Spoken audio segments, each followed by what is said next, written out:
ಶ್ರೀ ಗುರುಭ್ಯೋ ನಮಃ. ಈ ಹಿಂದಿನ ಕಥೆಯಲ್ಲಿ ರಾಮ ಮತ್ತು ಲಕ್ಷ್ಮಣರಿಬ್ಬರೂ ಜೊತೆಗೂಡಿ ವಿಶ್ವಾಮಿತ್ರರ ಯಜ್ಞವನ್ನು ರಕ್ಷಣೆ ಮಾಡಿದ್ದು, ತಾಟಕೆ, ಸುಬಾಹು ಮೊದಲಾದ ರಾಕ್ಷಸರನ್ನ ಹತ್ಯೆ ಮಾಡಿದ್ದು,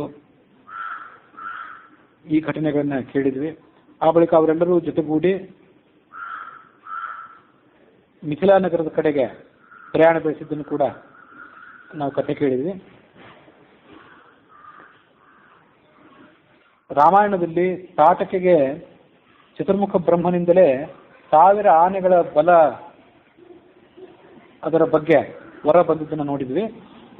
ಮಾರೀಚನಿಗೆ ಬ್ರಹ್ಮದೇವರಿಂದ ವರ ಇತ್ತು, ಅದು ತಾತ್ಪರ್ಯ ನಿರ್ಣಯದಲ್ಲಿ ಮಾಹಿತಿ ಇದೆ, ಅದನ್ನು ಮೊನ್ನೆ ದಿವಸ ಹೇಳಲಿಕ್ಕಾಗಲಿಲ್ಲ. ಮಾರೀಚನಿಗೆ ಬ್ರಹ್ಮದೇವರ ವರ ಮತ್ತು ಸುಬಾಹು ಮತ್ತು ಉಳಿದ ರಾಕ್ಷಸರಿಗೆ ರುದ್ರನ ವರವಿತ್ತು. ಅವರ ದರ್ಪವನ್ನು ಅಡಗಿಸಲಿಕ್ಕಾಗಿ ರಾಮ ಆ ಯಜ್ಞವನ್ನು ರಕ್ಷಣೆ ಮಾಡಿ, ಆ ಬಳಿಕ ಮುಂದೆ ಉಳಿದವರೆಲ್ಲರೂ ಕೂಡ ಮಿಥಿಲಾ ಪಟ್ಟಣದ ಕಡೆಗೆ ತೆರಳಿದ್ರು ಅನ್ನೋಲ್ಲಿಗೆ ಆ ಕಥೆ ಮುಗಿದಿತ್ತು. ದಾರಿಯಲ್ಲಿ ರಾಮ ವಿಶ್ವಾಮಿತ್ರರನ್ನು ಕುರಿತು ಅನೇಕ ಕಥೆಗಳನ್ನು ಪ್ರಶ್ನೆ ಮಾಡಿದ್ದ. ಆಯಾ ಸ್ಥಳದ ವೈಭವದ ಬಗ್ಗೆ ಕೂಡ ಅವರು ಕಥೆಗಳನ್ನು ಹೇಳಿದರು. ಕುಶನಾಭ ಅನ್ನುವವನು 100 ಜನ ತನ್ನ ಕನ್ಯೆಯರನ್ನ ಬ್ರಹ್ಮದತ್ತ ಅನ್ನುವನಿಗೆ ಮದುವೆ ಮಾಡಿಕೊಟ್ಟ ಕಥೆಯು ಕೂಡ ಅಲ್ಲಿ ಬಂದು ಹೋಗಿತ್ತು. ವಾಲ್ಮೀಕಿ ರಾಮಾಯಣದ ಬಾಲಕಾಂಡದ 33 ಸರ್ಗಗಳು ಅಲ್ಲಿಗೆ ಮುಗಿದಿದ್ದವು.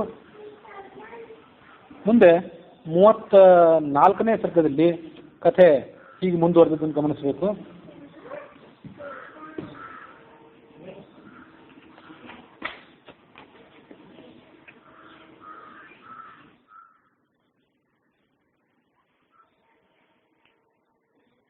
ಚೂಲಿ ಅಂತ ಆ ಮಹರ್ಷಿ ಇದ್ದ. ಮಹರ್ಷಿಯ ಮಗನಾದಂಥ ಬ್ರಹ್ಮದತ್ತ ಕುಶನಾಭನ 100 ಜನ ಕನ್ಯೆಯರನ್ನು ಮದುವೆ ಮಾಡಿಕೊಂಡ. ತನ್ನ ಪಟ್ಟಣವಾದಂಥ ಕಾಂಪಿಲ್ಯ ನಗರಕ್ಕೆ ಪ್ರಯಾಣ ಮಾಡಿದ. ಈ ಕಡೆ ಆ ಕುಶನಾಭ ಗಂಡು ಸಂತಾನದ ಪ್ರಾಪ್ತಿಗಾಗಿ ಪುತ್ರ ಕಾಮೇಷ್ಟಿಯನ್ನು ಮಾಡಿದ.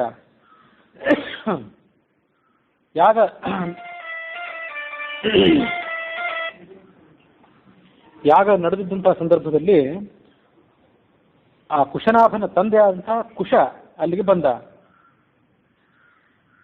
ಮಗನೇ, ಪುತ್ರ ಕಾಮೇಷ್ಟಿಯನ್ನ ಮಾಡ್ತಾ ಇದ್ದಿ, ನಿನಗೆ ಶ್ರೇಷ್ಠನಾದಂಥ ಒಬ್ಬ ಮಗ ಹುಟ್ಟುತ್ತಾನೆ, ಅವನಿಗೆ ಗಾಧಿ ಅನ್ನುವ ಹೆಸರಿನಿಂದ ಕರೆಯಬೇಕು. ಆ ಮಗನ ಮೂಲಕವಾಗಿ ನೀನು ಈ ಜಗತ್ತಿನಲ್ಲಿ ಶಾಶ್ವತವಾದ ಕೀರ್ತಿಯನ್ನು ಪಡ್ಕೊಳ್ತೀಯ ಅಂತ ಹೇಳಿದ. ಹೀಗೆ ಕುಶ ಮಗನಿಗೆ ಹೇಳಿ ಆಕಾಶದ ಮಾರ್ಗದ ಮೂಲಕವಾಗಿ ಬ್ರಹ್ಮಲೋಕಕ್ಕೆ ತೆರಳಿದ.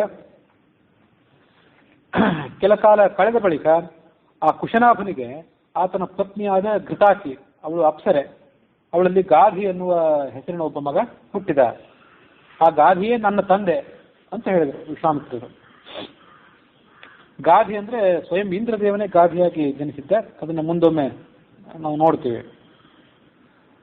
ಬ್ರಹ್ಮನ ಮಾನಸ ಪುತ್ರ ಕುಶ, ಕುಶನ ಮಗ ಕುಶನಾಭ, ಕುಶನಾಭನ ಮಗ ಗಾಧಿ, ಆ ಗಾಧಿಯ ಮಗನೇ ವಿಶ್ವಾಮಿತ್ರ. ಹೀಗೆ ಕುಶನ ವಂಶದಲ್ಲಿ ಬಂದಿದ್ದರಿಂದ ಕೌಶಿಕ ಅಂತ ಹೆಸರು ವಿಶ್ವಾಮಿತ್ರರಿಗೆ. ವಿಶ್ವಾಮಿತ್ರರು ಆ ಕಥೆಯನ್ನ ಹೀಗೆ ಮುಂದುವರಿಸಿದರು. ಗಾಧಿ ಅಂತ ನಮ್ಮ ತಂದೆ ಏನಿದ್ದ, ಅವನಿಗೆ ಸತ್ಯವತಿ ಅಂತ ಹೆಸರಿನ ಮತ್ತೊಬ್ಬಳು ಮಗಳು ಕೂಡ ಇದ್ಲು. ನನಗಿಂತಲೂ ಮೊದಲು ಜನಿಸಿದವಳು. ಅವಳನ್ನ ರುಚಿಕ ಅನ್ನುವ ಹೆಸರಿನ ಋಷಿ, ಭೃಗುವಂಶದ ಋಷಿ ಮದುವೆ ಮಾಡಿಕೊಂಡ. ಆ ರುಚಿಕ ಋಷಿ ಸತ್ಯವತಿ ಅವರ ಕಥೆ ಹಿಂದಿನ ಹರಿವಂಶದಲ್ಲಿ ಒಂದ್ಸರಿ ಹೇಳಿದ್ದೆ. ಆ ರುಚಿಕ ಋಷಿಯ ಮಗನೇ ಜಮದಗ್ನಿ. ಆ ಋಷಿಕ ಋಷಿಯ ಅನುಗ್ರಹದಿಂದಲೇ ವಿಶ್ವಾಮಿತ್ರನು ಕೂಡ ಹುಟ್ಟಿದ್ದ. ಒಂದ್ಸರಿ ಅದನ್ನ ಸಂಕ್ಷಿಪ್ತವಾಗಿ ನೆನಪು ಮಾಡ್ಕೊಳ್ಬೇಕಷ್ಟೆ. ಋಷಿಕ ಋಷಿ ಸತ್ಯವತಿಯನ್ನು ಮದುವೆ ಆದಮೇಲೆ ಆತ ತನ್ನ ಪತ್ನಿಗೆ ಮತ್ತು ಪತ್ನಿಯ ತಾಯಿಗೆ, ಅಂದ್ರೆ ತನ್ನ ಅತ್ತೆಗೆ, ಇಬ್ಬರಿಗೂ ಕೂಡ ಶ್ರೇಷ್ಠ ಸಂತಾನ ಆಗಬೇಕು ಅನ್ನೋ ಉದ್ದೇಶದಿಂದ 2 ಚರುಗಳನ್ನ, ಮಂತ್ರಪೂತವಾದ ಚರುಗಳನ್ನು ಸೃಷ್ಟಿ ಮಾಡಿದ. ಅದನ್ನ ತನ್ನ ಪತ್ನಿಯ ಕೈಯಲ್ಲಿ ಕೊಟ್ಟು ತಪಸ್ಸಿಗಾಗಿ ಕಾಡಿಗೆ ಹೊರಟೋಗಿದ್ರು. ಪತ್ನಿ ಅದನ್ನು ತಾಯಿಯ ಕೈಯಲ್ಲಿ ಕೊಟ್ಟಿದ್ಲು. ತಾಯಿ ಸ್ವಲ್ಪ ಏನೋ ಬೇರೆ ಉದ್ದೇಶದಿಂದ ನನ್ನ ಅಳಿಯ ತನಗೆ ಶ್ರೇಷ್ಠ ಸಂತಾನ ಆಗಬೇಕು ಅಂತ ಆಲೋಚನೆ ಮಾಡಿದ್ದಿರಬೇಕು.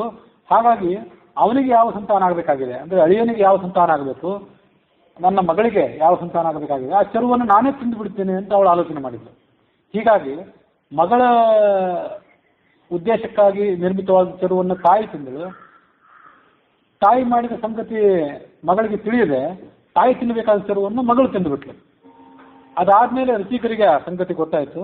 ಅವರು ಆ ಪತ್ನಿಗೆ ಅದರ ಅನಾಹುತವನ್ನು ತಿಳಿಸಿ ಹೇಳಿದರು.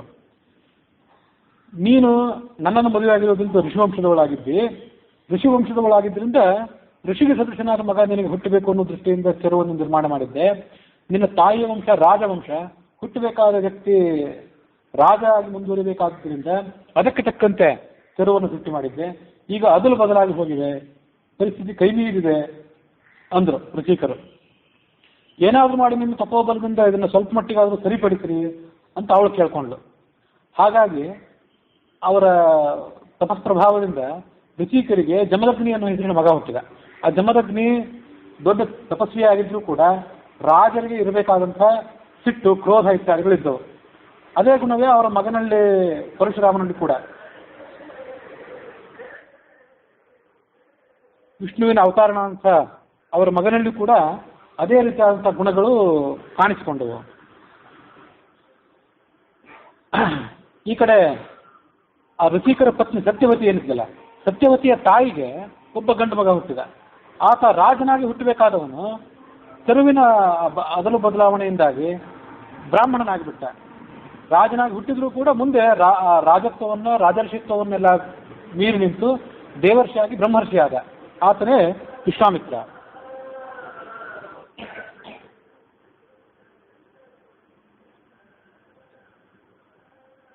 ಋಷಿಕ ಋಷಿಯು ಕಾಲಾನಂತರದಲ್ಲಿ ಪರಲೋಕಕ್ಕೆ ಹೋದ ಮೇಲೆ ಆತನ ಪತ್ನಿಯಾದಂಥ ಸತ್ಯವತಿಯು ಕೂಡ ಸಶರೀರಳಾಗಿ ಋಷಿಕರನ್ನು ಅನುಸರಿಸಿ ಹೊರಟು ಹೋದ್ಲು.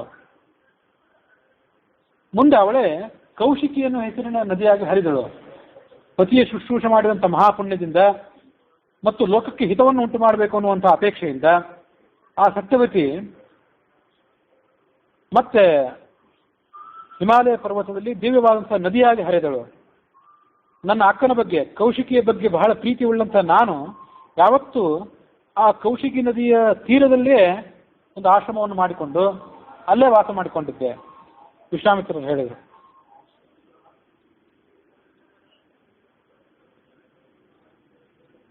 ರಾಮನೇ, ನಾನೊಂದು ಯಜ್ಞವನ್ನು ಮಾಡಬೇಕು ಅಂತ ವಿಚಾರ ಮಾಡಿದ್ದೆ. ಆ ಯಜ್ಞದ ಸಿದ್ಧಾಶ್ರಮದಲ್ಲಿ ಆಗಬೇಕಾಗಿತ್ತು. ಹಾಗಾಗಿ ನಾನು ನನ್ನ ಆಶ್ರಮವನ್ನು ಬಿಟ್ಟು ಬಂದು ಸಿದ್ಧಾಶ್ರಮಕ್ಕೆ ಬರಬೇಕಾಯಿತು. ಹಾಗಾಗಿ ನನ್ನ ಪ್ರೀತಿಯ ಭಗಿನಿಯಾದಂಥ ಸಹೋದರಿಯಾದಂತಹ ಕೌಶಿಕಿಯನ್ನು ಬಿಟ್ಟು ಈ ಸಿದ್ಧಾಶ್ರಮಕ್ಕೆ ಬಂದೆ.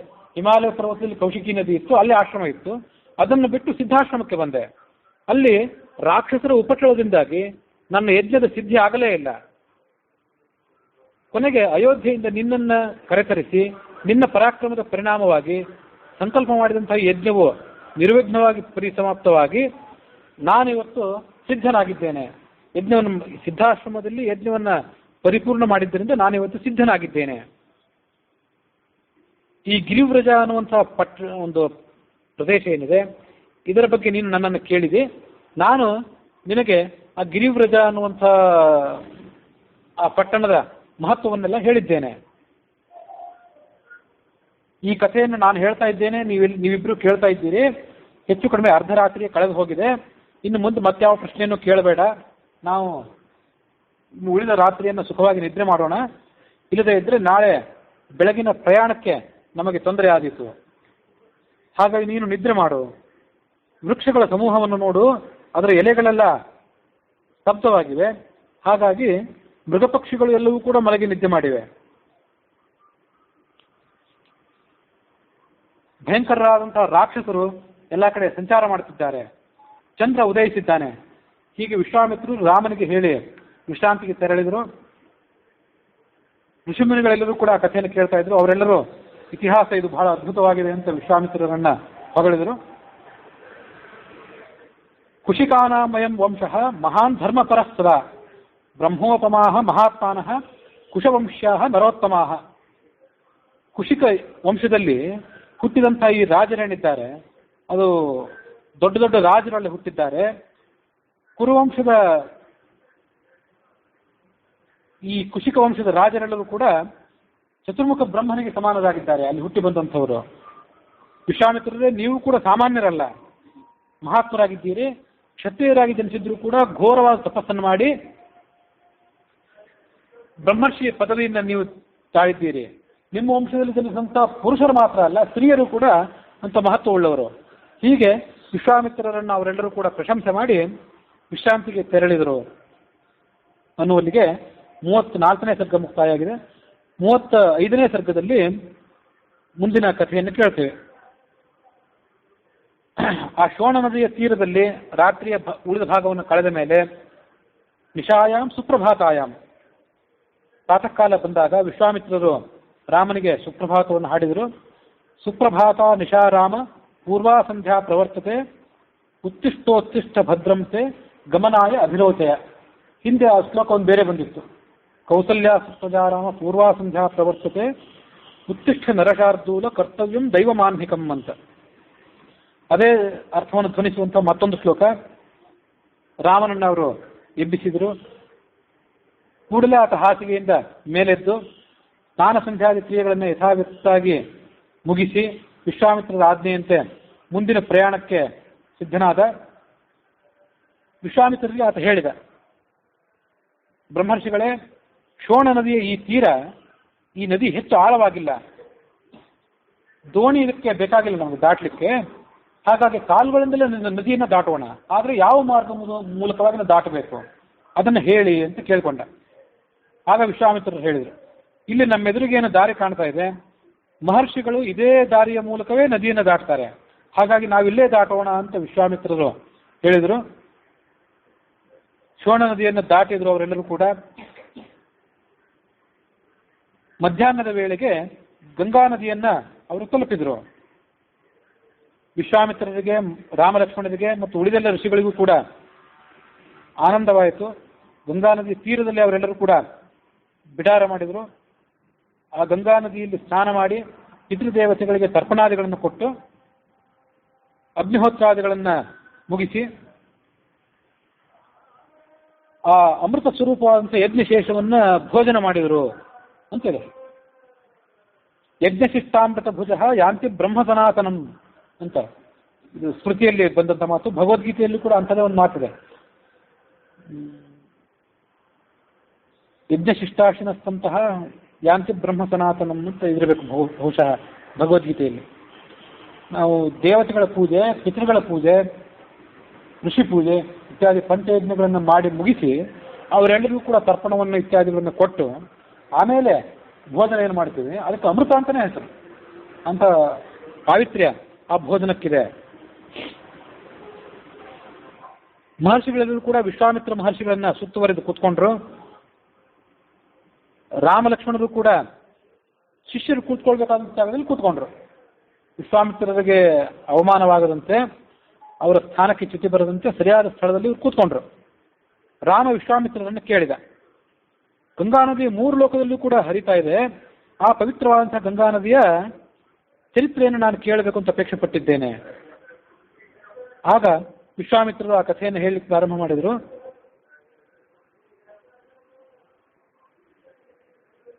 ಹಿಮಾಲಯ ಅನ್ನುವಂಥ ಪರ್ವತರಾಜನ ಹೆಸರನ್ನ ನೀನು ಕೇಳಿದ್ದಿ. ಅವನಿಗೆ 2 ಕನ್ಯೆಯರಿದ್ದಾರೆ. ಆ 2 ಕನ್ಯೆಯರನ್ನು ಕೂಡ ಹೆತ್ತವಳು ಮೇರು ಪರ್ವತದ ಮಗಳಾದಂಥ ಮೇನಾ ಎಂಬಾಕೆ. ಮೇರು ಪರ್ವತದ ಮಗಳಾದಂಥ ಮೇನಾ ಎಂಬಾಕೆಯನ್ನ ಈ ಹಿಮಾಲಯ ಪರ್ವತರಾಜ ಮದುವೆ ಮಾಡಿಕೊಂಡಿದ್ದ. ಆ ಮೇನಾದೇವಿಯಲ್ಲಿ ಮೈನಾಕ ಅನ್ನುವಂಥ ಒಬ್ಬ ಮಗ, ಅವನು ಒಬ್ಬ ಪರ್ವತರಾಜನೇ, ಆ ಮಗ ಹುಟ್ಟಿದ್ದ. ಅದಲ್ಲದೆ ಗಂಗಾ ನದಿಯು ಹಿರಿಯ ಮಗಳಾಗಿ ಹುಟ್ಟಿದ್ಲು ಅದೇ ಹಿಮಾಲಯ ಪರ್ವತಕ್ಕೆ. ಉಮಾ ಅನ್ನುವಂಥ ಕನ್ಯಾಮಣಿ ಹಿಮಾಲಯ ಪರ್ವತದ ಪತ್ನಿಯಲ್ಲಿ ದ್ವಿತೀಯ ಪುತ್ರಿಯಾಗಿ ಜನಿಸಿದ್ಲು.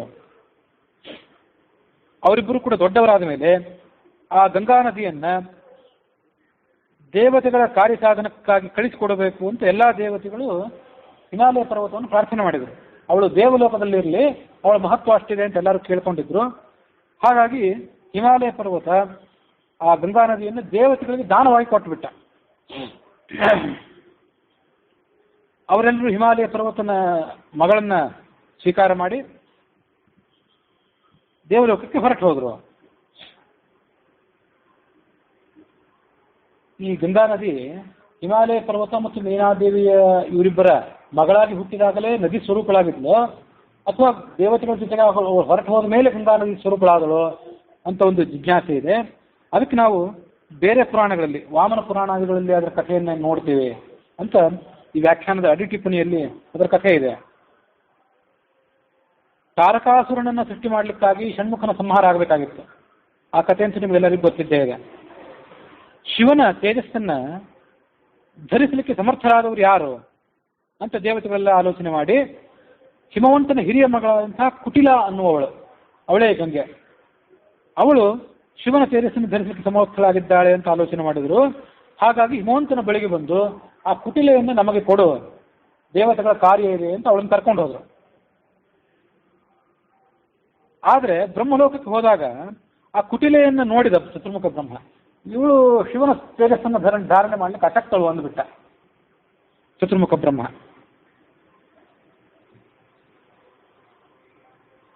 ಆದರೆ ಕುಟಿಲೆ ಕೇಳಲಿಲ್ಲ, ನಾನು ಶಿವನ ತೇಜಸ್ಸನ್ನು ಧಾರಣೆ ಮಾಡ್ತೇನೆ ಅಂತ ಹಠ ಇರಲಿಲ್ಲ. ಚತುರ್ಮುಖ ಬ್ರಹ್ಮನಿಗೆ ಅದರಿಂದ ಕ್ರೋಧ ಬಂತು. ನೀನು ಜಲರೂಪಳಾಗಿ ಹೋಗಿಬಿಡು ಅಂತ ಅವಳಿಗೆ ಶಾಪ ಕೊಟ್ಟ ಕುಟಿಲಾಗಿ. ಕುಟಿಲೆ ಜಲರೂಪಳಾಗಿ ವಿಷ್ಣುಪದಿ ಎನ್ನುವಂತಹ ಹೆಸರನ್ನು ಪಡೆದುಕೊಂಡು ವಿಷ್ಣುವಿನ ಪಾದದಿಂದ ಜನಿಸಿದಳು ಅನ್ನೋ ಕಾರಣಕ್ಕಾಗಿ ನದಿಯಾಗಿ ಹರಿದಳು. ಆವಾಗ ಅವಳಿಗೆ ಶಿವನ ತೇಜಸ್ಸನ್ನು ಧಾರಣೆ ಮಾಡುವಂಥ ಸಾಮರ್ಥ್ಯವೂ ಕೂಡ ಬಂತು.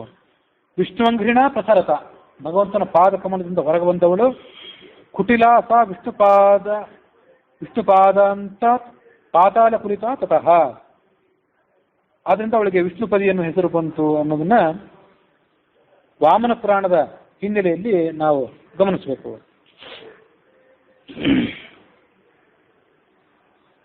ಹಿಮವಂತನಿಗೆ ಗಂಗಾದೇವಿ ಅಲ್ಲದೆ ಉಮಾದೇವಿ ಅಂತನ್ನುವಂಥ ಮತ್ತೊಬ್ಬ ಮಗಳು ಕೂಡ ಇದ್ದಳು. ಅವಿವಾಹಿತಳಾದಂತಹ ಅವಳನ್ನ ಯಾರಿಗೆ ಮದುವೆ ಮಾಡಿಕೊಡೋದು ಅಂತ ಈ ಅಪ್ಪ ಆಲೋಚನೆ ಮಾಡ್ತಿದ್ದ. ಶಿವನನ್ನೇ ಪತಿಯನ್ನಾಗಿ ವರಿಸಬೇಕು ಅಂತ ಅವಳು ದೃಢವಾದ ಸಂಕಲ್ಪವನ್ನು ಮಾಡಿದ್ಲು. ಗಂಗಾ ನದಿಯನ್ನ ಶಿವನ ಪತ್ನಿ ಅಂತ ಕೆಲವರು ಭ್ರಮಿಸೋದಿದೆ. ಗಂಗಾಧರ ಅಂತ ಈ ಥರ ಎಲ್ಲ ಶಬ್ದ ಇರೋದ್ರಿಂದ ಮಹಾಭಾರತದಲ್ಲಿ ಅಂತ ಒಂದು ಭ್ರಾಮಕವಾದ ಮಾತಿದೆ. ಗಂಗಾ ನದಿಗೆ ಶಿವನೇ ಒಡೆಯ, ಶಿವನೇ ಪತಿ ಅನ್ನುವಂಥ ಮಾತು ಬರುವಂತೆ ಒಂದು ಮಾತಿದೆ. ಅದಕ್ಕಾಗಿ ಗಂಗಾ ನದಿ ಶಿವನ ಪತ್ನಿ ಅಂತ ಕೆಲವರು ಭ್ರಮಿಸೋದಿದೆ. ಆದರೆ ಶಿವನ ಪತ್ನಿ ಗಂಗಾ ಅಂತ ಎಲ್ಲಾದ್ರೂ ಮಾತು ಬಂದಿದ್ರೆ ಅದಕ್ಕೆ ಪಾರ್ವತಿ ಅನ್ನೋ ಅರ್ಥಾಂತರವನ್ನು ಮಾಡಬೇಕು ಅನ್ನೋದನ್ನ ಅಯೋಧನ ಪುರಾಣಿಕರ ಲಕ್ಷ್ಮೀ ಶೋಭಾನ ಪದದ ವ್ಯಾಖ್ಯಾನದ ಗ್ರಂಥದ ಆಧಾರದಿಂದ ತಿಳ್ಕೊಳ್ಬೇಕು. ಶಿವನನ್ನ ಕುರಿತು ಅವಳು ತಪಸ್ಸು ಮಾಡಿದ್ಲು ಉಮಾದೇವಿ. ಪರಶಿವ ಮೆಚ್ಚಿ ಅವಳಿಗೆ ಪ್ರಸನ್ನನಾದ. ಹಿಮಾಲಯ ಪರ್ವತನು ಕೂಡ ಅವಳನ್ನ ಪರಶಿವನಿಗೆ ಮದುವೆ ಮಾಡಿಕೊಟ್ಟ. ಹೀಗೆ ಹಿಮಾಲಯ ಪರ್ವತದ ಇಬ್ಬರು ಮಕ್ಕಳಾದಂಥ ಗಂಗೆ ಮತ್ತು ಪಾರ್ವತಿ ದೇವಿಯರನ್ನ ಜಗತ್ತಿನ ಎಲ್ಲ ಜನರು ಕೂಡ ಪೂಜೆ ಮಾಡ್ತಾರೆ. ದೇವಲೋಕಕ್ಕೆ ಅವಳು ಹೋಗಿದ್ರಿಂದ ದೇವನದಿ ಅನ್ನುವಂಥ ಹೆಸರನ್ನು ಕೂಡ ಪಡೆದುಕೊಂಡ್ಳು. ವಿಶ್ವಾಮಿತ್ರರು ಇಷ್ಟು ಕಥೆಯನ್ನು ಹೇಳಿ ವಿರಮಿಸಿದರು. ಆಗ ರಾಮ ಲಕ್ಷ್ಮಣರಿಬ್ಬರು ಆ ಗಂಗೆಯ ಕಥೆಯನ್ನು ಪ್ರಶಂಸೆ ಮಾಡಿ ಈ ಮುಂದಿನಂತೆ ಮತ್ತೆ ಪ್ರಶ್ನೆ ಕೇಳಿದರು. ಗಂಗಾ ನದಿಯ ಕಥೆಯನ್ನು ನೀವು ಸ್ವಲ್ಪದರಲ್ಲಿ ಹೇಳಿದಿರಿ, ಆದರೆ ನಮಗೆ ಅದರಿಂದ ಸಮಾಧಾನ ಆಗಲಿಲ್ಲ. ದೇವಲೋಕಕ್ಕೆ ಅವಳು ಯಾಕೆ ಹೋದಳು? ವಾಮನ ಪುರಾಣದಲ್ಲಿ ಬಂದಂಥ ಒಂದು ಕಥೆಯನ್ನು ನಾವು ನೋಡಿದ್ವಿ. ಅದಲ್ಲದೆ ರಾಮಾಯಣದಲ್ಲೇ ಬಂದಂಥ ಕಥೆ ಇದು ಈಗ ನಾವು ನೋಡೋದು. ದೇವಲೋಕದಿಂದ ಮತ್ತೆ ಮನುಷ್ಯ ಲೋಕಕ್ಕೆ ಯಾಕೆ ಬಂದ್ಲು? ಅದನ್ನೆಲ್ಲವನ್ನು ಕೂಡ ನಮಗೆ ವಿಸ್ತಾರವಾಗಿ ಹೇಳಿ. ತ್ರಿಪಥಕ ಅಂತ ಅವಳು ಹೆಸರು ಪಡ್ಕೊಂಡು 3 ಕಡೆ ಅಲ್ಲಿ ಹರಿದವಳು ಗಂಗಾ ನದಿ ಅನ್ನೋ ದೃಷ್ಟಿಯಿಂದ ಹೀಗೆ ಪ್ರಸಿದ್ಧಳಾದಳು. ಅವಳು ತ್ರಿಪಥಕ ಅನ್ನೋ ಹೆಸರನ್ನು ಹೇಗೆ ಪಡೆದುಕೊಂಡ್ಳು ಅದರ ಎಲ್ಲವನ್ನು ಕೂಡ ನಮಗೆ ವಿವರವಾಗಿ ಹೇಳಿ ಅಂತ ಹೇಳಿದಾಗ ವಿಶ್ವಾಮಿತ್ರರು ಗಂಗಾವತರಣದ ಕಥೆಯನ್ನ ಮುಂದುವರಿಸಿದರು. ನೀಲಕಂಠ ಉಮಾದೇವಿಯನ್ನ ಮದುವೆ ಆದ ಮೇಲೆ ಒಂದು 100 ವರ್ಷಗಳು ಅಂದರೆ ದೇವಮಾನದ ಪ್ರಕಾರ 100 ವರ್ಷಗಳು ಹಾಗೆ ಕಳೆದವು. ಶಿವಪಾರ್ವತಿಯರ ಏಕಾಂತ ಮುಗಿಯಲೇ ಇಲ್ಲ. ತಾರಕಾಸುರನನ್ನ ಸಂಹಾರ ಮಾಡುವುದಕ್ಕೆ ಕಾರಣಕ್ಕಾಗಿ ಉಮಾಮಹೇಶ್ವರದ ಮದುವೆ ಆಗಿತ್ತು. ಎಷ್ಟೋ ವರ್ಷಗಳು, ಸಾವಿರಾರು ವರ್ಷಗಳು ಕಳೆದರೂ ಕೂಡ ಪಾರ್ವತಿಯಲ್ಲಿ ಮಗನೂ ಹುಟ್ಟಲಿಲ್ಲ. ದೇವತೆಗಳಿಗೆ ದೊಡ್ಡ ಸಮಸ್ಯೆ ಆಯಿತು. ಚತುರ್ಮುಖ ಬ್ರಹ್ಮ ಮೊದಲಾದ ದೇವತೆಗಳಿಗೆಲ್ಲರಿಗೂ ಉದ್ವೇಗ ಆಯಿತು. ಈ ಕಡೆ ಶಿವಪಾರ್ವತಿಯರಿಗೆ ಮಗನೂ ಹುಟ್ಟಲಿಲ್ಲ. ಇನ್ನು ಶಿವನ ತೇಜಸ್ಸನ್ನು ಧಾರಣೆ ಮಾಡುವಂಥ ಶಕ್ತಿ ಉಳ್ಳವರು ಯಾರು? ಅದನ್ನು ನಾವು ಹುಡುಕಬೇಕು ಅಂತ ಅವರೆಲ್ಲ ಆಲೋಚನೆ ಮಾಡಿದರು. ಅದೇ ತೇಜಸ್ಸಿನಿಂದಲೇ ತಾರಕಾಸುರನ ಸಂಹಾರವೂ ಆಗಬೇಕು. ಹಾಗಾಗಿ ಲೋಕ ಕಲ್ಯಾಣಕಾರಕವಾದಂಥ ಈ ಕಾರ್ಯವನ್ನು ಹೇಗೆ ಮಾಡೋದು ಅನ್ನೋ ಕಾರಣಕ್ಕಾಗಿ ಈ ರಹಸ್ಯವನ್ನು ಯಾರು ತಿಳಿದವರಿದ್ದರೆ, ಆ ರಹಸ್ಯವನ್ನು ಭೇದಿಸಬಲ್ಲವರಿದ್ದರೆ ಶಿವನೇ ಅಂತ ಆಲೋಚನೆ ಮಾಡಿ ಶಿವನ ಬಳಿಗೆ ಬಂದರು. ನೀನು ತ್ರಿಭುವನಗಳ ರಕ್ಷಣೆಯಲ್ಲಿ ಯಾವತ್ತೂ ಕೂಡ ಆಸಕ್ತನಾಗಿದ್ದಿ. ನಿನ್ನ ಪಾದ ಮುಟ್ಟಿ ನಾವು ನಮಸ್ಕಾರ ಮಾಡ್ತಿದ್ದೇವೆ. ನಿನ್ನ ದಿವ್ಯವಾದ ತೇಜಸ್ಸನ್ನು ಈ 14 ಲೋಕಗಳಲ್ಲಿ ಯಾರೂ ಕೂಡ ಧಾರಣೆ ಮಾಡಲಿಕ್ಕೆ ಸಾಧ್ಯ ಇಲ್ಲ. ಹಾಗಾಗಿ ನೀನು ನಿನ್ನ ಏಕಾಂತವನ್ನು ಸಾಕು ಮಾಡೋ. ನಿನ್ನ ಶರೀರದಲ್ಲೇ ನಿನ್ನ ತೇಜಸ್ಸನ್ನು ಧಾರಣೆ ಮಾಡುವ. ನಿನ್ನ ತೇಜಸ್ಸಿನ ಕೆಳಗೆ ಬಿದ್ದರೆ ಅದು ಜಗತ್ತಲ್ಲೂ ಕೂಡ ನಷ್ಟವಾಗಿ ಹೋದಿತ್ತು ಅಂತ ಅವರು ವಿನಂತಿ ಮಾಡಿಕೊಂಡ್ರು. ಶಿವ ಹಾಗೆ ಆಗಲಿ ಅಂದ. ತೇಜೋಮಯವಾದಂಥ ನನ್ನ ಶರೀರದಲ್ಲೇ ನನ್ನ ತೇಜಸ್ಸನ್ನು ಧಾರಣೆ ಮಾಡ್ತೇನೆ. ಉಮಾದೇವಿಯೂ ಕೂಡ ತನ್ನ ತೇಜಸ್ಸನ್ನು ತನ್ನ ಶರೀರದಲ್ಲೇ ಧಾರಣೆ ಮಾಡ್ತಾಳೆ. ಹಾಗಾಗಿ ಈ ಜಗತ್ತಿಗೆಲ್ಲರಿಗೂ ಕೂಡ ಕಲ್ಯಾಣವಾಗಲಿ ಅಂದ ಶಿವ. ಈ ತೇಜಸ್ಸನ್ನು ನನ್ನ ಶರೀರದಲ್ಲಿ ಧಾರಣೆ ಮಾಡ್ತೇನೆ, ಆದರೆ ದೀರ್ಘಕಾಲ ನನ್ನ ಶರೀರದಲ್ಲಿ ಇದು ಉಳಿಯಲಾರದು. ಸಮರ್ಥರು ಯಾರು ಒಬ್ಬರು ಇದನ್ನು ಧಾರಣೆ ಮಾಡಲೇಬೇಕು. ಆ ಸಮರ್ಥರನ್ನು ನೀವೇ ತೋರಿಸಿ ಅಂದ ಶಿವ. ಮತ್ತೆ ಆ ಶಿವನ ತೇಜಸ್ಸಿನ ಸ್ವರೂಪ ಎಂಥದ್ದು ಅಂದರೆ, ಶ್ರುತಿಯಲ್ಲಿ ಒಮ್ಮೆ ಹೀಗೆ ಮಾತಿದೆ, ಯದೇತ ಪುರುಷೇ ರೇತೋ ಭವತಿ ಆದಿತ್ಯಸ್ಯ ತದ್ರೂಪಂ. ಪರಮೇಶ್ವರನ ತೇಜಸ್ಸೇನಿದೆ ಅದು ಆದಿತ್ಯ ಸ್ವರೂಪವಾದದ್ದು. ಸೂರ್ಯನ ಪ್ರಕಾಶ ಏನಿದೆ, ಸೂರ್ಯನ ಪ್ರಕಾಶ ಸ್ವರೂಪವಾದದ್ದು ಆ ತೇಜಸ್ಸು. ಹಾಗೆ ಅದ್ಭುತವಾದ ಮಹತ್ವ ಅದಕ್ಕಿದ್ದರಿಂದ ಆ ತೇಜಸ್ಸಿನ ಪ್ರಭಾವದಿಂದಾಗಿ ಜಗತ್ತೆಲ್ಲ ಸುಟ್ಟು ಹೋಗಬಹುದು ಅಂತ ದೇವತೆಗಳಿಗೆ ಆತಂಕ ಆಗಿದ್ದು ಸಹಜವಾಗಿತ್ತು. ಯದೇತತ್ ಸ್ತ್ರೀಯಾಂ ಲೋಹಿತಂ ಭವತಿ ಅಗ್ನೇಯ ತದ್ರೂಪಂ. ಸ್ತ್ರೀಯ ತೇಜಸ್ಸೇನಿದೆ ಅದು ಅಗ್ನಿಯ ರೂಪವಾದದ್ದು, ಪುರುಷನ ತೇಜಸ್ಸು ಸೂರ್ಯನ ರೂಪವಾದದ್ದು. ಯದೇತತ್ ಪುರುಷೇ ರೇತೋ ಭವತಿ ಆದಿತ್ಯಸ್ಯ ತದ್ರೂಪಂ. ಪುರುಷ ಅಂದರೆ ಸಾಮಾನ್ಯ ಪುರುಷರೂ ಆಯಿತು, ಮತ್ತು ಪುರುಷ ಅಂದರೆ ಪುರುಷೋತ್ತಮನಾದಂಥ ನಾರಾಯಣನ ತೇಜಸ್ಸು ಆಯಿತು. ವೇದಗಳಿಗೆ ಕನಿಷ್ಠ 3 ಅರ್ಥ, ಕನಿಷ್ಠ 3 ಅರ್ಥಗಳಿರೋದ್ರಿಂದ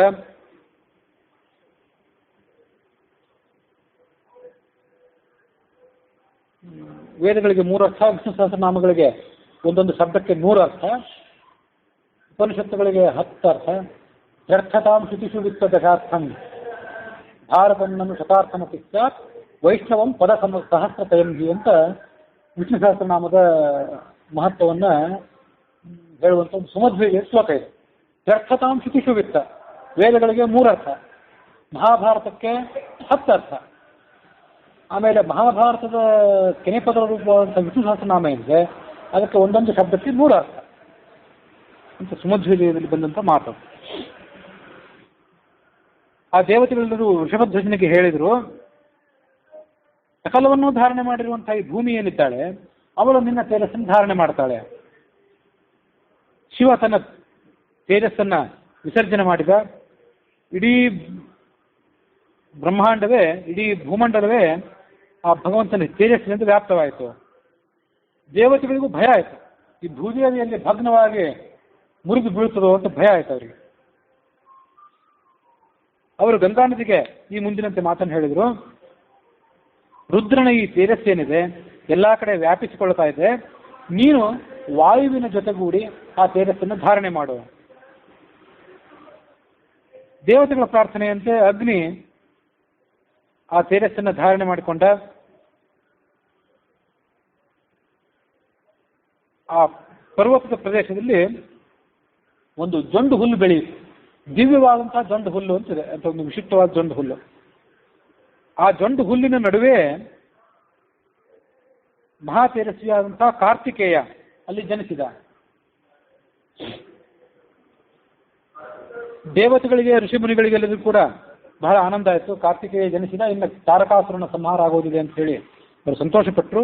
ಉಮಾದೇವಿಯನ್ನ ಮತ್ತು ಶಿವನನ್ನ ಅವರೆಲ್ಲರೂ ಕೂಡ ಸ್ತೋತ್ರ ಮಾಡಿ ಪ್ರಸನ್ನಗೊಳಿಸಿದರು. ಶಿವ ದೇವತೆಗಳು ಮಾಡಿದಂಥ ಸ್ತೋತ್ರದಿಂದ ಸಂತುಷ್ಟನಾದ. ಆದರೆ ಪಾರ್ವತಿಗೆ ಮಾತ್ರ ಸಂತೋಷ ಆಗಲಿಲ್ಲ. ನೀವು ನನಗೆ ಅಪ್ರಿಯವಾದ ಕಾರ್ಯವನ್ನು ಮಾಡಿದ್ದೀರಿ ಅಂತ ಆವಾಗ ಅವಳು ಬಾಯಿ ಬಿಟ್ಲು. ಅದಕ್ಕೆ ಪ್ರತಿಫಲವನ್ನು ಅನುಭವಿಸಿರಿ ಅಂತ ಹೇಳಿ ಕಮಂಡಲುನಲ್ಲಿರುವಂತಹ ಪವಿತ್ರೋದಕವನ್ನು, ಪವಿತ್ರವಾದ ನೀರನ್ನು ತೆಗೆದುಕೊಂಡು ಕ್ರೋಧದಿಂದ ಅವಳು ಕಣ್ಣು ಕೆಂಪು ಮಾಡಿಕೊಂಡು ದೇವತೆಗಳಿಗೆ ಶಾಪ ಕೊಟ್ಟು ಬಿಟ್ಲು. ಯಸ್ಮಾನ್ ನಿವಾರಿತಾಚಾಹಂ ಸಂಗತಾ ಪುತ್ರಕಾಮ್ಯಯ ಅಪತ್ಯಂ ಸ್ವೇಷು ದಾರೇಶು ನೋತ್ಪಾದಯಿತು ಮರಹತ. ನಾನು ಶಿವನನ್ನೇ ಆತಕ್ಕೆ ಮದುವೆ ಮಾಡಿಕೊಂಡಿದ್ದೆ, ಮಗ ಹುಟ್ಟಬೇಕು, ನನ್ನ ಗರ್ಭದಲ್ಲಿ ಮಗ ಹುಟ್ಟಬೇಕು ಅಂತ ಮದುವೆ ಮಾಡಿಕೊಂಡಿದ್ದೆ. ನೀವು ನಮ್ಮ ಏಕಾಂತಕ್ಕೆ ಭಂಗ ಮಾಡಿದ್ರಿ, ನನ್ನ ಗರ್ಭದಲ್ಲಿ ಮಗನೂ ಜನಿಸಲಿಲ್ಲ. ಹಾಗಾಗಿ ಇನ್ನು ಮುಂದೆ ನಿಮಗೆ ಯಾರಿಗೂ ಕೂಡ ನಿಮ್ಮ ಪತ್ನಿಯರಲ್ಲಿ ಮಕ್ಕಳು ಜನಿಸದೇ ಇರಲಿ ಅಂತ ಒಂದು ಶಾಪ ಕೊಟ್ಬಿಟ್ರು. ನಿಮ್ಮ ಪತ್ನಿಯರು ನನ್ನಂತೆಯೇ ಅಪುತ್ರವತಿಯರಾಗಲಿ. ಕೈಯಲ್ಲಿದ್ದ ನೀರನ್ನು ಚೆಲ್ಲಿಬಿಟ್ಲವಳು. ಅಪುತ್ರವತಿಯರಾಗಲಿ ಅಂತ ಏನು ಶಾಪ ಕೊಟ್ಲಲ್ಲ, ಆದ್ರೆ ಶಾಪ ಹಿನ್ನೆಲೆ ಅದನ್ನ ಹೆಚ್ಚು ಸೂಕ್ಷ್ಮ ದೃಷ್ಟಿಯಿಂದ ನೋಡಬೇಕು ಅಂತ ನನ್ನ ಅಭಿಪ್ರಾಯ. ಯಾಕೆಂದ್ರೆ ಎಲ್ಲಾ ದೇವತೆಗಳಿಗೂ ಮಕ್ಕಳು ಇದ್ರಲ್ಲ. ಸ್ವಯಂ ಇಂದ್ರನಿಗೂ ಜಯಂತ ಅಂತ ಮಗ ಇದ್ದ, ಆತ ಶಚಿದೇವಿಯಿಂದ ಜನಿಸಿದವನು. ಕುಬೇರನಿಗೂ ನಲಕೂಬರ ಅಂತ ಮಕ್ಕಳಿದ್ರು. ಎಲ್ಲಾ ದೇವತೆಗಳಿಗೂ ಮಕ್ಕಳು ಇದ್ರೇ ಇದ್ರು. ಆ ಎಲ್ಲ ಮಕ್ಕಳು ಜನಿಸಿದ ಮೇಲೆ ಈ ಶಾಪ ಕೊಟ್ಟಲು ಅಂತ ಅರ್ಥ ಮಾಡ್ಕೋಬೇಕು. ಹೇಗೆ ಅದು ನಾನು ಇನ್ನೂ ವಿಷಯ ಸ್ಪಷ್ಟವಾಗಿಲ್ಲ, ಅದನ್ನೊಂದ್ಸರಿ ಮತ್ತೊಮ್ಮೆ ಅದು ಗಮನಿಸಿ ಹೇಳ್ತೇನೆ. ಇದೇ ರಾಮಾಯಣದ ವ್ಯಾಖ್ಯಾನದಲ್ಲಿ ಹಿಂದೆ ಕಪಿಗಳೆಲ್ಲ ಜನಿಸಿದ್ರು ಅಂತಿದೆಯಲ್ಲ, ಆ ಕಪಿಗಳು ದೇವತೆಗಳಿಂದ ಜನಿಸುವಾಗ ದೇವತೆಗಳ ಪತ್ನಿಯರಲ್ಲಿ ಜನಿಸಲಿಲ್ಲ. ವಿದ್ಯಾಧರ ಸ್ತ್ರೀಯರಲ್ಲಿ, ಕಿಂಪುರುಷ ಸ್ತ್ರೀಯರಲ್ಲಿ, ಅಪ್ಸರೆಯರಲ್ಲಿ, ಪುರುಷಕ ಸ್ತ್ರೀಯರಲ್ಲಿ ಜನಿಸಿದ್ರು ಅಂತ ಮಾತಿದೆಯಲ್ಲ. ಅದು ಯಾಕೆ ಹಾಗೆ ಜನಿಸಿದ್ರು ಅಂದ್ರೆ ಪಾರ್ವತಿ ಶಾಪದಿಂದಾಗಿ ದೇವತೆಗಳು ತಮ್ಮ ತಮ್ಮ ಪತ್ನಿಯರಲ್ಲಿ ಮಕ್ಕಳನ್ನು ಪಡ್ಕೊಳ್ಳುವಂತಿರಲಿಲ್ಲ ಅಂತ ಅಲ್ಲಿ ಆ ವ್ಯಾಖ್ಯಾನದಲ್ಲಿ ಆ ಮಾತನ್ನು ನೆನಪು ಮಾಡ್ಕೊಳ್ತಾರೆ. ಅಂತೂ ದೇವತೆಗಳ ಜಯಂತ, ನಲಕೂಬರ ಮೊದಲಾದ ಮಕ್ಕಳೇನಿದ್ರಲ್ಲ, ಅವರೆಲ್ಲ ಮಕ್ಕಳ ಜನನ ಆದ ಬಳಿಕ ಈ ಶಾಪ ವೃತ್ತಾಂತ ಆಯಿತು. ಆ ಮಕ್ಕಳ ಜನನಕ್ಕೇನೂ ಇದು ಬಾಧಕ ಆಗಲಿಲ್ಲ ಅಂತ ಹೀಗೆ ಒಂದು ಧ್ವನಿಯಲ್ಲಿ ಕಾಣಿಸ್ತು. ಅಂತೂ ಅದರ ಅರ್ಥವನ್ನು ಗಮನಿಸಿ ನೋಡಬೇಕು. ಭೂದೇವಿ ಅದನ್ನು ಧಾರಣೆ ಮಾಡಿದ್ಲು, ಅಗ್ನಿ ಮತ್ತು ವಾಯುಗಳು ಅದನ್ನು ಧಾರಣೆ ಮಾಡಿದ್ವು, ಜೊಂಡು ಹುಲ್ಲಿನಲ್ಲಿ ಬೆಳೆಯಿತು ಅಂತ ಇವೆಲ್ಲ ಏನಿದೆ, ಇವೆಲ್ಲವೂ ಕೂಡ ಒಂದೊಂದು ಸಾಂಕೇತಿಕವಾದಂತಹ ಅರ್ಥವನ್ನು ಒಳಗೊಂಡಿರಬೇಕು. ಯಾಕೆಂದ್ರೆ ನಮ್ಮ ಈ ಸಂಪೂರ್ಣ ಶರೀರ ಏನಿದೆ ಇವೆಲ್ಲವೂ ಕೂಡ ಈ ಎಲ್ಲ ದೇವತೆಗಳಿಂದ ಅಭಿಮನ್ಯಮಾನವಾದದ್ದು. ಪಂಚ ಜ್ಞಾನೇಂದ್ರಿಯಗಳು, ಪಂಚ ಕರ್ಮೇಂದ್ರಿಯಗಳು, ನಮ್ಮ ಪ್ರತಿಯೊಂದು ಅಂಗಾಂಗಗಳು ಕೂಡ ಒಂದೊಂದು ದೇವತೆಯ ಆಶ್ರಯ ಸ್ಥಾನವಾಗುತ್ತೆ. ಸತ್ವನ್ಯಾಸ, ಮಾತೃಕಾನ್ಯಾಸದಲ್ಲಿ ಅದನ್ನೆಲ್ಲ ನಾವು ಗಮನಿಸ್ತೀವಿ. ಹಾಗಾಗಿ ಅಗ್ನಿಯ ತೇಜಸ್ಸು, ವಾಯುವಿನ ತೇಜಸ್ಸು, ಜೊಂಡು ಹುಲ್ಲಿನಲ್ಲಿ ಷಣ್ಮುಖ ಹುಟ್ಟಿದ್ದು, ಇದಕ್ಕೆಲ್ಲ ಏನಾದರೂ ಒಂದು ಬೇರೆ ಸಂಕೇತವೂ ಇದ್ದಿರಬೇಕು. ಪುರಾಣದ ಈ ಕಥೆ ಅಂತ ಏನಿದ್ದೇ ಇದೆ ಅದಂತೂ ಇದ್ದೇ ಇದೆ. ಹೀಗೆ ಅದಕ್ಕೆ ಅರ್ಥ ಇದ್ದಿರಬೇಕು ಅಂತ ನನ್ನ ಆಲೋಚನೆ. ದೇವತೆಗಳಿಗೆಲ್ಲ ಶಾಪ ಕೊಟ್ಟ ಮೇಲೆ ಅವಳ ಸಿಟ್ಟು, ಪಾರ್ವತಿಯ ಸಿಟ್ಟು ಭೂದೇವಿಯ ಕಡೆಗೆ ಹೊರಳಿತು. ಅವನೇ ನೈಕ ರೂಪಾತ್ವಂ ಬಹುಭಾರ್ಯ ಭವಿಷ್ಯತಿ. ಭೂದೇವಿಗೆ ಏನು ಶಾಪ ಕೊಟ್ಬಿಟ್ಲು ಅಂದ್ರೆ, ನೀನು ಬಹುಭಾರ್ಯ ಭವಿಷ್ಯತಿ, ನನ್ನ ತೇಜಸ್ಸನ್ನು ನೀನು ಕಸಿದುಕೊಂಡಿ. ನಮ್ಮ ಶಿವ ಮತ್ತು ಪಾರ್ವತಿಯರಿಂದ ನಮ್ಮಿಬ್ಬರಿಂದ ಹುಟ್ಟಬೇಕಾದಂತಹ ಗರ್ಭವನ್ನ, ಆ ತೇಜಸ್ಸನ್ನು ನೀನು ಧಾರಣೆ ಮಾಡಿದೆ. ಹಾಗಾಗಿ ನೀನು ಯಾರೋ ಒಬ್ಬರಿಗೆ ಮಾತ್ರ ಪತ್ನಿಯಾಗಿರೋದೇ ಬೇಡ, ಎಲ್ಲರಿಗೂ ಪತ್ನಿಯಾಗಿಬಿಡು, ಬಹುಭಾರ್ಯ. ನಿನಗೆ ಒಂದು ರೂಪ ಇಲ್ಲದೆ ಇರಲಿ, ನೈಕ ರೂಪ. ಭೂಮಿ ಮೇಲಿಂದ ಮೇಲೆ ಬದಲಾವಣೆ ಆಗ್ತಾನೆ ಇರ್ತದಂತ. ಅದರಿಂದಾಗಿ ನೈಕ ರೂಪ, ಬಹುಭಾರ್ಯ, ಅನೇಕ ಜನರಿಗೆ ಪತ್ನಿಯಾಗು. ನಿಜ ಪುತ್ರ ಕಥಾ ಪ್ರೀತಿ, ಮಕ್ಕಳನ್ನು ಪಡ್ಕೊಂಡ್ರೆ ಅದರಿಂದ ಎಂಥ ಸುಖ ಆಗಬೇಕು, ಆ ಸುಖವೇ ನಿನಗೆ ಇಲ್ಲದೆ ಹೋಗ್ಲಿ ಅಂತ ಶಾಪ ಕೊಟ್ಟಬೇಕು. ಇದನ್ನು ಗಮನಿಸಿ ನೋಡಬೇಕು. ಭೂಮಿ ನಾನಾ ರೂಪಗಳು ಉಳ್ಳವಳು ಅಂದ್ರೆ ಅದನ್ನು ಒಪ್ಪಬೇಕಾಗುತ್ತೆ.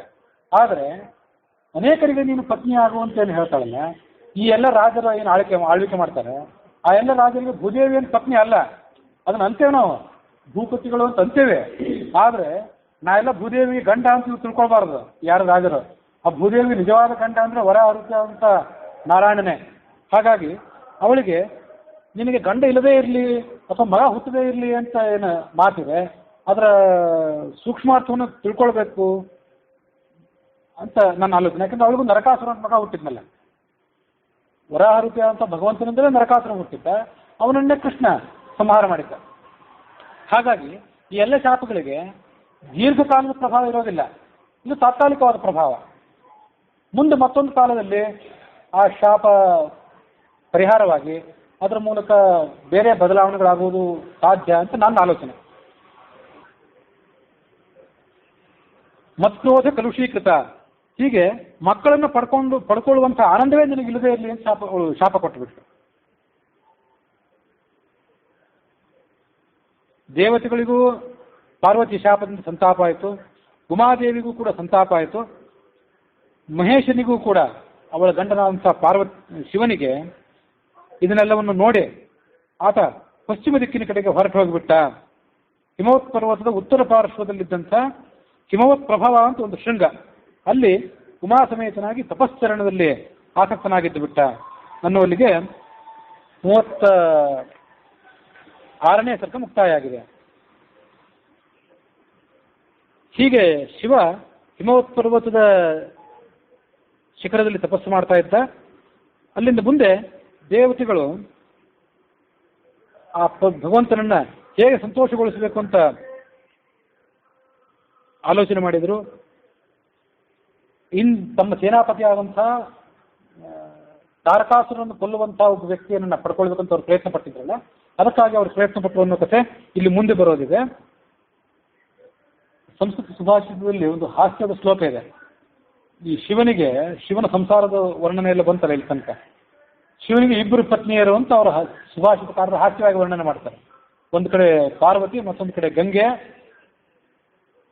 ಮಕ್ಕಳು ನೋಡಿದ್ರೆ ವಿಚಿತ್ರವಾದ ಮಕ್ಕಳು. ಒಬ್ಬ ಆನೆಯ ಮುಖದವನು, ಅವನಿಗೆ ಎಷ್ಟು ತಿಂದರೂ ತೃಪ್ತಿಯೇ ಇಲ್ಲ. ಮತ್ತೊಬ್ಬನಿಗೆ 6 ಮುಖ, ಅವನಿಗೂ ತೃಪ್ತಿ ಇಲ್ಲ. ಈ ಶಿವ ನೋಡಿದ್ರೆ ತಾನು ದೊಡ್ಡ ಶ್ರೀಮಂತ ಅಲ್ಲ, ಸ್ಮಶಾನದಲ್ಲಿ ಓಡಾಡುವವನು, ಮೈಗೆಲ್ಲ ಬೂದಿಯನ್ನು ಬಳೆದುಕೊಂಡು ನಗ್ನನಾಗಿ ಓಡಾಡುವಂಥವನು. 2 ಪತ್ನಿಯರಿಗೆ 2 ಮಕ್ಕಳಿಗೆಲ್ಲ ಈತ ಹೇಗೆ ಹೊಟ್ಟೆಗೆ ಹಾಕ್ತಾನೆ? ಮತ್ತೆ ಮಾತಾನ್ನ ಪೂರ್ಣೇಶ್ವರಿ, ಆದರೆ ಆತನ ಪತ್ನಿ ಏನಿದ್ದಾಳೆ ಅವಳು ಅನ್ನಪೂರ್ಣೇಶ್ವರಿ ಆಗಿದ್ದಾಳೆ. ಆದ್ರಿಂದ ಅವನ ಸಂಸಾರ ಹೇಗೋ ನಡೆದಿದೆ ಅಂತ ಶಿವನನ್ನ ಹಾಸ್ಯದಿಂದ ವರ್ಣನೆ ಮಾಡಿಕೊಂಡು ಶ್ಲೋಕ ಇದೆ. ಪಿತಾಮಹನಿಗೆ ಆ ದೇವತೆಗಳೆಲ್ಲರೂ ನಮಸ್ಕಾರ ಮಾಡಿದರು. ನಮ್ಮ ಸೇನಾಪತಿಯನ್ನು ನೀನು ಬೀಜ ರೂಪದಲ್ಲಿ ಕೊಟ್ಟೆ. ಶಿವನು ಕೂಡ ಬೀಜವನ್ನು ಕೊಟ್ಟು ತಪಸ್ಸು ಮಾಡ್ಲಿಕ್ಕಾಗಿ ಹೊರಟು ಹೋಗಿಬಿಟ್ಟ. ಮುಂದೆ ಏನು ಮಾಡಬೇಕು? ಬ್ರಹ್ಮ ದೇವತೆಗಳಿಗೆ ಹೇಳಿದ, ದೇವತೆಗಳೇ, ನಿಮಗೆ ನಿಮ್ಮ ಪತ್ನಿಯರಲ್ಲಿ ಮಕ್ಕಳಾಗುವುದು ಸಾಧ್ಯವಿಲ್ಲ. ಪಾರ್ವತಿಯ ಶಾಪಕ್ಕೆ ಪರಿಹಾರವೇ ಇಲ್ಲ. ಆದರೆ ನೀವು ನಿರಾಶರಾಗಬೇಡ್ರಿ. ನಿಮ್ಮ ಸೇನಾಪತಿಯಾದಂಥ ಅಗ್ನಿದೇವ ಆ ಗಂಗೆಯ ಜೊತೆಗೂಡಿ ಆ ಷಣ್ಮುಖನನ್ನ, ತಾರಕಾಸುರನನ್ನು ಕೊಲ್ಲುವಂತಹ ಷಣ್ಮುಖನನ್ನ ಪಡ್ಕೊಳ್ಳುವವನಿದ್ದಾನೆ. ಅಗ್ನಿದೇವನ ಪ್ರಭಾವದಿಂದ ಆ ಷಣ್ಮುಖ ಏನು ಮುಂದೆ ಹುಟ್ಟುವವನಿದ್ದಾನೆ. ಅಲ್ಲಿ ಹುಟ್ಟುವಂಥ ಷಣ್ಮುಖನನ್ನ ಈ ಗಂಗಾದೇವಿ ಕೂಡ ತಾನೂ ಪ್ರೀತಿಸ್ತಾಳೆ. ಯಾಕೆಂದ್ರೆ ತನ್ನ ತಂಗಿಯ ಮಗ ಅದರಿಂದ ಪಾರ್ವತಿಗೂ ಕೂಡ ಸಿಟ್ಟು ಬರೋದಿಲ್ಲ. ಯಾಕೆಂದ್ರೆ ಆ ಸೇನಾಪತಿ, ಆ ಷಣ್ಮುಖ ಏನಿದ್ದಾನೆ, ಅದು ಶಿವಪಾರ್ವತಿಯರ ಸಂತಾನದಿಂದಲೇ ಜನಿಸಿದ್ದಾಗಿದೆ. ಅದು ತನ್ನ ಅಕ್ಕನಾದಂತಹ ಗಂಗೆಯ ಆರೈಕೆಯಲ್ಲಿ ಬೆಳೆದರೆ ಅದರಿಂದ ಪಾರ್ವತಿಗೂ ಕೂಡ ಸಮಾಧಾನ ಆಗ್ತದೆ, ಎಲ್ಲ ಸಂಗತಿಗಳು ಕೂಡ ಸರಿಯಾಗ್ತವೆ, ನೀವು ಚಿಂತೆ ಮಾಡಬೇಕಾದ ಕಾರಣ ಇಲ್ಲ ಅಂತ ಚತುರ್ಮುಖ ಬ್ರಹ್ಮ ಹೇಳಿದ. ಅವರೆಲ್ಲರೂ ಆತನಿಗೆ ನಮಸ್ಕಾರ ಮಾಡಿದರು. ನಮಸ್ಕಾರ ಮಾಡಿ ಅಗ್ನಿಗೆ ಪ್ರಾರ್ಥನೆ ಮಾಡಿದರು, ದೇವತೆಯ ಕಾರ್ಯವನ್ನು ಮಾಡು. ಪರ್ವತದಲ್ಲಿ ಆ ಕಾರ್ತಿಕೇಯನ ತೇಜಸ್ಸಿಗಿದೆ, ಅದನ್ನ ತೆಗೆದುಕೊಂಡು ಗಂಗಾ ನದಿಯಲ್ಲಿ ಹೋಗಿ ನೀನು ವಿಸರ್ಜನೆ ಮಾಡು. ಆಯಿತು ಅಂದ ಅಗ್ನಿ. ಆಕಾಶ ಗಂಗೆಯ ಬಳಿಗೆ ಹೋಗಿ ಅವಳನ್ನು ಪ್ರಾರ್ಥನೆ ಮಾಡಿದ, ನಿನ್ನ ಗರ್ಭದಲ್ಲಿ ತೇಜಸ್ಸನ್ನು ಸ್ವೀಕಾರ ಮಾಡು ಅಂತ ಹೇಳಿ. ಗಂಗೆ ದಿವ್ಯ ರೂಪವನ್ನು ತಾಳಿದ. ಗಂಗಾ ನದಿಯ ಪ್ರವಾಹವೆಲ್ಲ ಶಿವನ ತೇಜಸ್ಸಿನಿಂದ ಪೂರ್ಣವಾಗಿ ಹೋಯಿತು. ಆದರೆ ಆ ತೇಜಸ್ಸಿನ ಉಗ್ರತೆಯನ್ನು ಅವಳಿಗೆ ತಾಳ್ಲಿಕ್ಕಾಗಲಿಲ್ಲ. ಅವಳ ಮುಖಕಮಲ ಬಾಡಿ ಹೋಯಿತು, ಶರೀರ ಎಲ್ಲ ಸುಡ್ಲಿಕ್ಕೆ ಪ್ರಾರಂಭ ಆಯಿತು. ಅಗ್ನಿಗೆ ಹೇಳಿದ್ಲು, ನಾನು ಬಹಳ ಹೊತ್ತು ಈ ತೇಜಸ್ಸನ್ನು ಧಾರಣೆ ಮಾಡಲಾರೆ ಅಂದ್ರು. ಅದನ್ನು ತೆಗೆದುಕೊಂಡು ಹೋಗಿ ಶ್ವೇತ ಪರ್ವತದಲ್ಲಿ, ಹಿಮಾಲಯ ಈ ಪರ್ವತದ ಪಕ್ಕದಲ್ಲಿರುವಂತಹ ಶ್ವೇತ ಪರ್ವತದಲ್ಲಿ ಗರ್ಭವನ್ನು ವಿಸರ್ಜನೆ ಮಾಡುವ. ಗಂಗೆ ಪ್ರವಾಹದಿಂದ ಹೊರಗೆ ಬಂದು ಅಗ್ನಿದೇವ ಹೇಳಿದಂತಹ ಸ್ಥಳದಲ್ಲಿ ವಿಸರ್ಜನೆ ಮಾಡಿದ್ಲು. ಅದು ಕರಗಿದ ಸುವರ್ಣದಂತೆ ಇತ್ತು, ತೇಜಸ್ಸು ಕರಗಿದ ಬಂಗಾರದಂತೆ. ಆ ಪರ್ವತದ ತಪ್ಪಲ ಪ್ರದೇಶದಲ್ಲಿ ಅದೆಲ್ಲ ಬಿದ್ದ ಮೇಲೆ ಅದರಲ್ಲಿರುವಂತಹ ಅಗ್ನಿಯ ರೂಪ, ಸೂರ್ಯನ ರೂಪ ಇತ್ಯಾದಿಗಳೆಲ್ಲ ಇತ್ತಲ್ಲ, ಭೂಮಿಯಲ್ಲಿ ಒಳಗೆ ಹೊರಟೋದವು. ಅವೆಲ್ಲ ಬಂಗಾರ, ಬೆಳ್ಳಿ ಮೊದಲಾದಂಥ ರೂಪಗಳಾಗಿ ಅವು ಪರಿವರ್ತನೆ ಹೊಂದಿದ್ವು. ಹಾಗಾಗಿ ಸುವರ್ಣವನ್ನ ತೈಜಸ ಅಂತ ಹೇಳ್ತಾರೆ. ತೇಜಸ್ಸಿನ ಒಂದು ರೂಪ ಸುವರ್ಣ ಅಂತ ನೋಡಿ. ಈ ನಮ್ಮೆದುರಿಗಿರುವಂತಹ ಎಲ್ಲ ವಸ್ತುಗಳೇನಿವೆ ಇವೆಲ್ಲ ಪಾರ್ಥಿವ ವಸ್ತುಗಳು ಅಂತ ಕರೀತಾರೆ. ಇದನ್ನು ಪೃಥ್ವಿಯಿಂದ ಜನ್ಯವಾದಂಥ ವಸ್ತುಗಳು ಅಂತ. ಪೃಥ್ವಿಯ ಭಾಗ ಹೆಚ್ಚಿದ್ರಲ್ಲಿ, ಆದರೆ ಬಂಗಾರದಲ್ಲಿ ತೇಜಸ್ಸಿನ ಭಾಗ ಹೆಚ್ಚಾದ್ರಿಂದ ಅದನ್ನು ತೈಜಸ ಅಂತ ಹೋಗ್ತಾರೆ. ನ್ಯಾಯ ದರ್ಶನದಲ್ಲಿ ಕೂಡ ಆ ಸುವರ್ಣವನ್ನು ತೈಜಸ ಅಂತ ಒಪ್ಪಿರುವಂಥ ಸಂಗತಿಯನ್ನ ನಾವು ಗಮನಿಸ್ತೇವೆ. ಬಂಗಾರ ಬೆಳ್ಳಿಗಳಾದವು. ಗರ್ಭದ ತೀಕ್ಷ್ಣತೆಯಿಂದಾಗಿ ತಾಮ್ರ ಮತ್ತು ಕಬ್ಬಿಣದ ಉತ್ಪತ್ತಿ ಆಯಿತು. ಗರ್ಭದ ಜೊತೆಗಿದ್ದಂತಹ ಕೆಲವು ಮಲ ಇರ್ತದಲ್ಲ, ಕಲುಷ, ಅದರಿಂದಾಗಿ ತವರ, ಸೀಸ ಮೊದಲಾದಂಥ ಲೋಹಗಳು ಕೂಡ ಹುಟ್ಟಿದವು. ಕಾಲಾನಂತರದಲ್ಲಿ ಭೂಮಿಯ ಗರ್ಭವನ್ನು ಪ್ರವೇಶ ಮಾಡಿ ಎಷ್ಟೋ ದಿವಸದ ಬಳಿಕ ಅವು ಖನಿಜಗಳಾದವು.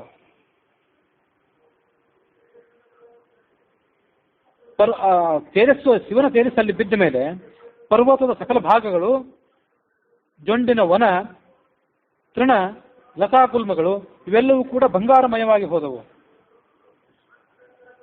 ಹೀಗೆ ಅದು ಬಂಗಾರಮಯವಾದ್ದರಿಂದ ಈ ಬಂಗಾರಕ್ಕೆ ಜಾತರೂಪ ಅಂತ ಹೆಸರು ಬಂತು. ಅಮರಕೋಶದಲ್ಲಿ ಬಂಗಾರಕ್ಕೆ ರುಕ್ಮಂ ಕಾರ್ಕಸ್ವರಂ ಜಾಂಬೂನದಂ, ರುಕ್ಮ, ಕಾರ್ಕಸ್ವರ, ಜಾಂಬೂನದ, ಜಾತರೂಪ, ಹೀಗೆ 4 ಪರ್ಯಾಯ ಪದಗಳನ್ನು ಹೇಳಿದ್ದಾರೆ. ಅದರಲ್ಲಿ ಒಂದು ಪರ್ಯಾಯ ಪದ ಜಾತರೂಪ ಅಂತ. ಜಾತರೂಪ ಅಂತ ಯಾಕೆ ಹೆಸರು ಬಂತು ಅಂದ್ರೆ, ರೂಪ ಅಂದ್ರೆ ಅದರ ಸ್ವರೂಪ, ಜಾತ ಅಂದ್ರೆ ಹುಟ್ಟಿದ್ದು, ಅದ್ಭುತವಾದಂತಹ ಹೊಸ ರೂಪ ಅದಕ್ಕೆ ಬಂದಿದ್ದರಿಂದ ಜಾತರೂಪ ಅಂತ ಬಂಗಾರಕ್ಕೆ ಹೆಸರು ಬಂತು. ಆ ಜೊಂಡಿನ ಮಧ್ಯದಲ್ಲಿ ಆ ಗರ್ಭ ಒಂದು ಶಿಶುವಿನ ರೂಪವನ್ನು ತಾಳಿತು. ದೇವತೆಗಳೆಲ್ಲರಿಗೂ ಆನಂದ ಆಯಿತು. ಈ ಮಗುವಿನ ಹಾಲು ಕುಡಿಸುವಂಥವ್ರು ಯಾರು? ಕೃತ್ತಿಕಾ ನಕ್ಷತ್ರದ ಅಧಿದೇವತೆಗಳನ್ನು ಅವರು ಆ ಕೆಲಸಕ್ಕಾಗಿ ನಿಯೋಜನೆ ಮಾಡಿದರು. ಅವರು ಒಂದು ನಿಬಂಧನೆ ಹಾಕಿದರು, ಹಾಗೆ ಸುಮ್ಮನೆ ಹಾಲು ಕುಡಿಸೋರಲ್ಲ ನಾವು, ನಮ್ಮ ಹೆಸರು ಇವನಿಗೆ ಬರಬೇಕು, ನಮ್ಮ ಮಗ ಅಂತ ಹೆಸರು ಭೂಮಿಯಲ್ಲಿ ಬರಬೇಕು ಅಂತ. ಹಾಗಾಗಿ ಆತ ಕಾರ್ತಿಕೇಯನಾದ, ಕೃತ್ತಿಕೇಯರ ಮಗನಾದ್ದರಿಂದ ದೇವತೆಗಳೆಲ್ಲರೂ ಶಿಶುವಿಗೆ ಕಾರ್ತಿಕೇಯ ಅಂತ ನಾಮಕರಣ ಮಾಡಿದರು. ಕೃತ್ತಿಕಾ ನಕ್ಷತ್ರದ ಅಧಿದೇವತೆಗಳು ಆ ಕುಮಾರನಿಗೆ ಯಥೋಚಿತವಾಗಿ ಸ್ನಾನ ಮಾಡಿಸಿದರು. ಮೊದಲು ಸ್ಕಂದ ಇತ್ಯಬ್ರುವನ್ ದೇವಾಹ ಸ್ಕಂದಂ ಗರ್ಭ ಪರಿಸ್ರವಾತ್, ಅವನಿಗೆ ಸ್ಕಂದ ಅಂತ ಕೂಡ ಹೆಸರು. ಯಾಕೆಂದ್ರೆ ಜಾರಿ ಬಿದ್ದವನಾದ್ರಿಂದ, ತೇಜಸ್ಸು ಜಾರಿ ಬಿದ್ದಿತ್ತಾದ್ರಿಂದ ಅದಕ್ಕೆ ಸ್ಕಂದ, ಸ್ಕಂದ ಅಂದ್ರೆ ಬಿದ್ದದ್ದು ಅಂತ ಅರ್ಥ. ಸೇನಾನಿ, ದೇವತೆಗಳಿಗೆ ಸೇನಾಪತಿ. ಅಗ್ನಿಭೂಹು ಅಂತ ಅವನಿಗೂ ಹೆಸರಿದೆ, ಯಾಕಂದ್ರೆ ಅಗ್ನಿದೇವತೆಯು ಕೂಡ ಆ ಸ್ಕಂದನ ಅವತಾರದಲ್ಲಿ ಕಾರಣೀಭೂತನಾದ್ರಿಂದ. ಸೇನಾನಿ ಅಗ್ನಿಭೂಹು ಗುಹ.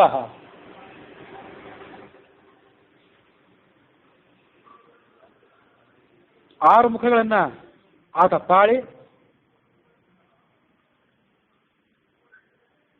ಆ 6 ಜನ ತಾಯಂದಿರ ಹಾಲನ್ನ ಪಾನ ಮಾಡಿದ. ಒಂದೇ ದಿವಸ ಆತ ಪಾನ ಮಾಡಿದ. ಒಂದು ದಿವಸ ಪಾನ ಮಾಡಿ ದೊಡ್ಡವನಾದ. ತನ್ನ ಭುಜಬಲ ಪರಾಕ್ರಮದಿಂದ ದೈತ್ಯ ಸೈನ್ಯವನ್ನ ಗೆದ್ದ. ದೇವತೆಗಳು ಮೊದಲಾದವರು ಅಲ್ಲಿಗೆ ಬಂದು ಆತನನ್ನ ಸೇನಾಪತಿಯನ್ನಾಗಿ, ದೇವತೆಗಳ ಸೈನ್ಯಕ್ಕೆ ಸೇನಾಪತಿಯನ್ನಾಗಿ ನಿಯೋಗ ಮಾಡಿದರು. ಇಲ್ಲಿಯವರೆಗೆ ನಾನು ನಿಮಗೆ ಗಂಗಾ ನದಿಯ ವೈಭವವನ್ನ ಮತ್ತು ಕುಮಾರ ಸಂಭವದ ಕಥೆಯನ್ನ, ಶಿವಪಾರ್ವತಿಯ ಮಗನಾದಂಥ ಕುಮಾರನ ಸಂಭವದ ಕಥೆಯನ್ನು ಕೂಡ ಹೇಳುತ್ತೇನೆ. ಭಕ್ತಶ್ಚಯ ಕಾರ್ತಿಕೇಯೇ ಕಾಕುತ್ಸಹ ಭುವಿ ಮಾನವ ಆಯುಷ್ಮಾನ್ ಪುತ್ರ ಪೌತ್ರೈಶ್ಚ ಸ್ಕಂದ ಸಾಲೋಕ್ಯತಾಂ ವ್ರಜೇತ್. ಯಾವ ಮಾನವ ಕಾರ್ತಿಕೇಯನಿಗೆ ಭಕ್ತನಾಗಿರ್ತಾನೋ ಮತ್ತು ಕಾರ್ತಿಕೇಯನನ್ನೇ ಬೇರೆ ಗತಿ ನನಗಿಲ್ಲ ಅಂತ ಸ್ಮರಣೆ ಮಾಡ್ತಾನೋ ಆತ ದೀರ್ಘಾಯುಷ್ಯವಂತನಾಗಿ ಪುತ್ರ ಪೌತ್ರಾದಿಗಳಿಂದ ಕೂಡಿ ಕೊನೆಗೆ ಸ್ಕಂದನ ಲೋಕವನ್ನ ತಾಳ್ತಾನೆ ಅನ್ನುವಲ್ಲಿಗೆ, ಸ್ಕಂದರ ಲೋಕವನ್ನು ಹೊಂದ್ತಾನೆ ಅನ್ನುವಲ್ಲಿಗೆ ವಾಲ್ಮೀಕಿ ರಾಮಾಯಣದ ಬಾಲಕಾಂಡದ 37ನೇ ಸರ್ಗ ಮುಕ್ತಾಯ ಆಗಿದೆ.